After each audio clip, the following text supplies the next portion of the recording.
Bonjour à tous, soyez bénis en Jésus et bienvenue à cette nouvelle rubrique, le livre du mois.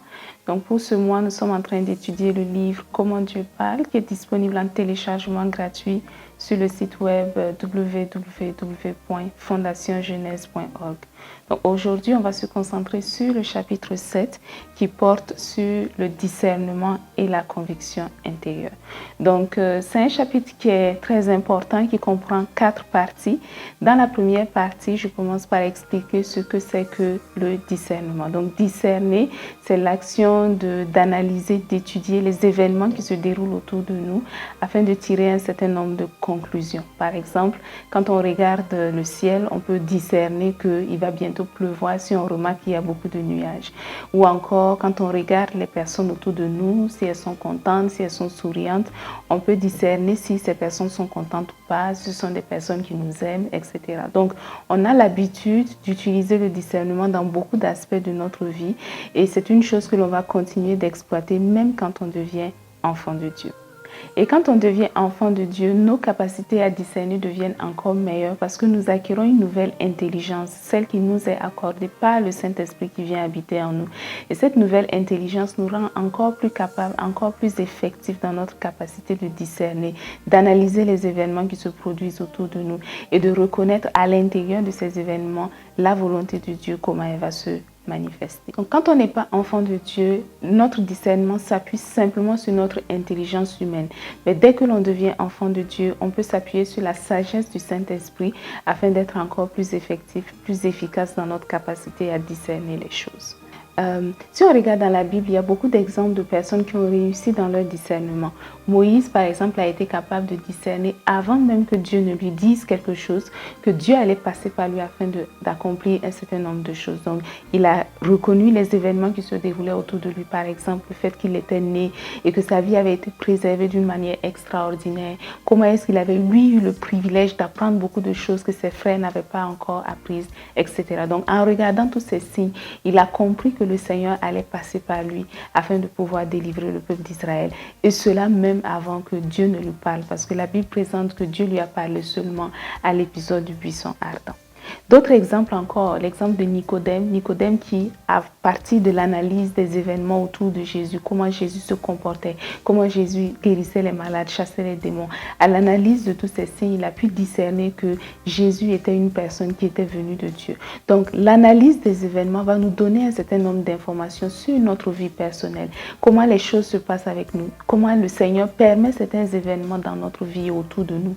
Tout cela va nous donner des informations utiles et on va tirer à partir de là une direction, une information sur la volonté de Dieu pour notre vie.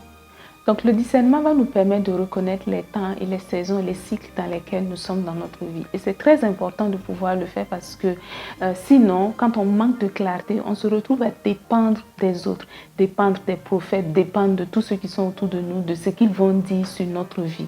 Alors que ce ne devrait pas être ainsi. Nous-mêmes devrions, par le Saint-Esprit, discerner, comprendre quelles sont les choses qui vont arriver dans notre vie prochainement, quelles sont les étapes dans lesquelles nous nous trouvons. Et cela va nous permettre d'être encore plus en paix, encore plus à l'aise quand nous allons vivre et traverser certaines étapes dans nos vies respectives. Dans la deuxième partie du livre, je présente ce qu'il faut faire pour que notre discernement soit effectif. Par exemple, nous devons veiller à ce que notre discernement soit juste, soit correct. Quelles sont les choses que nous pouvons faire qui vont nous aider à atteindre ces objectifs-là? C'est ce que nous regardons en détail dans la deuxième partie de ce chapitre. Et je vous donne de nombreux exemples à cet effet. Donc, un des points qui ressort très important de cette partie, c'est que pour que notre discernement soit bon, il faut obligatoirement que notre intelligence ait été renouvelée par le Saint-Esprit. Donc, nous devons nous laisser transformer par l'œuvre du Saint-Esprit en nous. Et c'est cette transformation qui va nous donner cette intelligence nouvelle, qui va nous permettre d'avoir une bonne lecture, une lecture juste de tout ce qui se passe autour de nous. Dans la troisième partie du livre, je vous parle du discernement des esprits, qui est un don du Saint-Esprit présenté dans la Bible comme beaucoup d'autres dons aussi du Saint-Esprit. Donc le discernement des esprits nous permet de reconnaître quels sont les esprits qui sont agissants, qui sont à l'œuvre dans un certain nombre de situations. On peut reconnaître quelle sorte d'esprit est à l'œuvre dans une situation. Est-ce que c'est un esprit qui est au service de Dieu ou est-ce que c'est un esprit qui est au service du diable et de son royaume? On peut aussi discerner quels sont les types d'esprits qui se manifestent dans certaines situations. Donc, les esprits ne sont pas les mêmes. Ils ont plusieurs manifestations, ils ont plusieurs caractéristiques. Et donc, par le discernement des esprits, nous pouvons aussi reconnaître quelles sont ces différentes variantes qui existent entre les différents esprits. Et la manifestation de ce don, il y a des éléments qui nous sont présentés dans la Bible. Et quand vous allez lire ce livre, vous allez découvrir encore davantage comment est-ce que ce don-là se manifeste et comment vous aussi, vous pouvez expérimenter ce don en certaines situations. C'est dans la dernière partie du livre que je vous parle de la conviction intérieure, qui est une autre dimension, un autre élément par lequel le Saint-Esprit va se manifester en nous. Donc le Saint-Esprit, parce que nous sommes enfants de Dieu, que nous sommes devenus une nouvelle créature, nous permet d'avoir accès à une nouvelle connaissance, à une nouvelle sagesse. Et cette connaissance-là va être inscrite en nous, un peu comme des choses que nous avons acquises d'office, parce que nous sommes devenus enfants de Dieu, parce que nous sommes une nouvelle créature. Donc il y a de nouvelles connaissances que nous avons automatiquement en nous.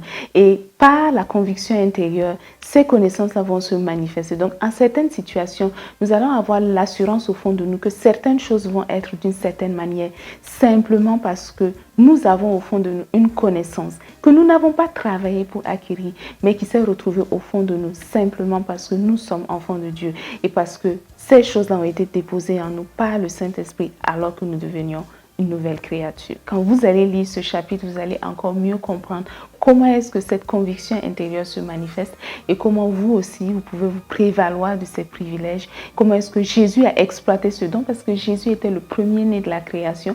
Comment Jésus a exploité ce don et comment nous aussi, à notre tour, nous pouvons veiller à exploiter ce don afin de grandir dans notre relation avec Jésus, de mieux connaître le Père et d'exploiter aussi notre nature d'enfant de Dieu, notre nature spirituelle à l'image de Jésus. Donc, pour conclure, ce chapitre insiste sur le fait que nous sommes vraiment de nouvelles créatures.